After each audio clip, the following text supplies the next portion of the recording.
What is going on, guys? This is Max and welcome to my top 10 tips for War Thunder ground forces, aka tanks. Angling your tank. Angling your tank is an important skill to learn in War Thunder ground forces, if not the most important one. We will take the Centurion Mark III as an example here. You can see how you can make out of 70.62mm armor 150mm armor by just angling your tank in a 45-degree angle towards the enemy, also effectively increasing the chances of a bounce. So let me sum it up for you. Angling your tank by a roughly 45-degree angle can increase the effective thickness by a good amount, depending on the tank you are in. Let's get on to the next chapter, Sidescraping. Sidescraping is actually a thing in War Thunder. I didn't want to believe it myself until a subscriber pointed it out in the comment section, and I actually tried it myself. You can see how it's done here in the video. Simply point the front of your tank towards an object. Angle the back of your tank slightly in the direction of your enemy and move away backwards from the object. Often enemies will get frustrated, they will start shooting your tracks or keep getting constant bounces. The bounces are a result of the drastic angle you are standing at towards the enemy. Try it out for yourself, and in certain situations it will give you that little extra that you needed. Let's move on to the next chapter. Choosing your ammunition. Choosing the right ammunition is crucial in order to get rid of your enemies effectively. The USA, Germany, Britain and Russia have different ammunition choices, but also pretty similar ones. A little disclaimer. I will give you here not a total insight of each type of ammunition, but will tell you in general what to use. You might or might not agree. If you can, you want to choose APHE, APHEBC or APC-BC shells over APCR. But only if you're sure you can deal with your enemy with APHE, APHEBC and APC-BC. If you should ever need that extra edge of penetration, you will want to go for some APCR, Sebo shells or Heat FS, otherwise known as heat fin stabilized shells. But don't forget that APCR rounds lose a lot of penetration over distance. So you only want to use APCR shells below a combat distance of 500 meters. So why do I prefer APHE, APHEBC and APC-BC? Just to make it more easy for you, we will name them fragmentation shells. The reason for that is simple, because the fragmentation shells have an explosive filler in the tip of the shell and will cause massive damage inside the tank. To explain a fragmentation type shell quickly, you penetrate the tank and the explosive goes off inside the tank, causing a massive damage to the crew and to the tank itself. While on the other hand, APCR and Sebo shells are solid metal core shell types and will only damage anything that's on their flight path. The same counts for Heat FS. Heat FS works a little different though. When a heat fin stabilized shell hits the tank, it sends a stream of molten metal through the tank. So it almost works like an APCR or Sebo shell. Since the British tanks got added to the game, you will find some of them also have APC-BC shells, but these don't have an explosive filler, so if possible you wanna go for the Sebo shells. If you wonder why I didn't mention the HES shells, it's because they shouldn't bounce, and at the moment there is random bounces occurring with them, so they are random success. Alright, let's move on to the next chapter. The amount of ammunition. Believe it or not, you can actually empty useless ammo racks in tanks by adjusting how much ammunition you take with you into battle. Let's take the Carnarvon as an example here. See the ammo rack beside the driver? You can empty that by taking only 32 shells with you into battle. But this is just an example. There's such a magic number for all the tanks in War Thunder. You just gotta play around a little with the amount of shells you take with you. This is a really needy tip and can be a lifesaver in heated situations.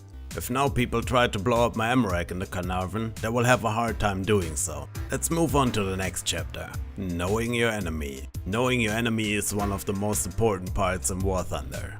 If you don't know what you're up against, how are you going to fight it effectively? Let's take the IS-2 as an example here. You're up against an IS-2 in your lovely Tiger 2H. You're underneath the IS-2's gun. At this point you need to know, the IS-2 has only 3 degrees of gun depression and wouldn't have a chance of pointing her gun towards you. So here you could play with the ASUS mind. You could just stay under the gun and leave him to make the mistake and be happy about a kill. This is just a really small example. Knowing your enemy is important, as you can see, and can make the difference between you winning against that said enemy or losing. So check out what battle rating your lineup is at, have a look at the tanks you're going to meet and study them. Sounds boring, but in the long run it will totally pay off. Let's move on to the next chapter. Weak spots, aka tank anatomy.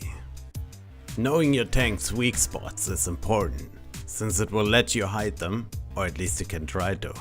As soon as you get a new tank, or you're playing a beloved one right now and you wonder why it dies so fast, have a look at the built-in tank inspector. Select your beloved tank or your new tank, click on the arrow in the top left hand corner, click on armor or X-ray. I always suggest to have a look at the armor values of the tank first, and then have a look at the X-ray, where your ammunition is located and where your crew is located. There you can also use something you learned before already, angling your tank. Hold the mouse for example on the frontal plate of the tank, move the camera around a little and you can see the armor values will change. So even just a rock on a map might be able to hide the lower plate or to hide the machine gun port of your tank and can win you the firefight. Let's move on to the next chapter. Knowing your own tank. Are you sure you know what your own tank is capable of? If you're not sure about that, have a look at the stats of it. Simply press again the arrow on the top left hand corner. That will bring up your stat sheet. Now the most important stats you should know about your own tank. Gun depression, speed, reverse speed, traverse speed, turret traverse speed, armor values, at least the ones on the turret and on the frontal hull. And in my opinion, the most important one, your reload time of the gun. Which brings us to the next chapter. Positioning on the map. Now you know your tank and you can position yourself according to that on the map. Got a tank with good gun depression, strong turret armor and a weak hull armor? Go hill ledging. Or find a good hold down spot. Got a tank like the IS-2? Bad gun depression, slow reload time, but fast reverse speed? Find a level position with a rock or a house to hide behind. There are many good positions on each map to take on, but not all suit each tank, as I just told you. My Tactical Decision series is a good place to learn important and good positions on a map that you might haven't used before. I will put links to them in the description. A good position can only be considered a good position if you can help your teammate in any way, be it defending a cap point or suppress the enemy from even getting there. Let's go on to the next chapter. Spawn location. Choosing the right spawn location can be tricky if you don't know where you want to go to. This is why map position is important and plays a big role in choosing the right spawn location. Sometimes even just wait for your team to spawn in and fill in the gaps where the tanks are missing to defend a certain cap zone. You don't even have to go in cap set zone if you're alone. Sit back and just defend it as long as you can till backup arrives. So remember, choose your spawn point carefully. So let's move on to the last and final chapter. Play the objective. You have trouble winning matches? Play the objective, even if you're the only one trying to do so. Sometimes even a single man can motivate a whole army by just charging in first.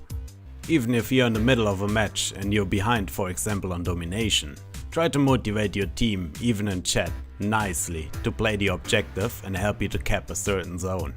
Don't just sit around and leave the ticket counter to go down. Do something against it. It is up to you at this point, so show them how it's done. So we are already at the end of my top 10 tips for War Thunder ground forces. I hope after all that information you can go and kick some ass on the battlefield. If you think this was awesome, make sure to shoot that like button with all you got. Leave a comment and let me know if this helped you and improved your game. And of course, don't forget to subscribe. As always guys, this is Max and I see you in the next video. Stay awesome.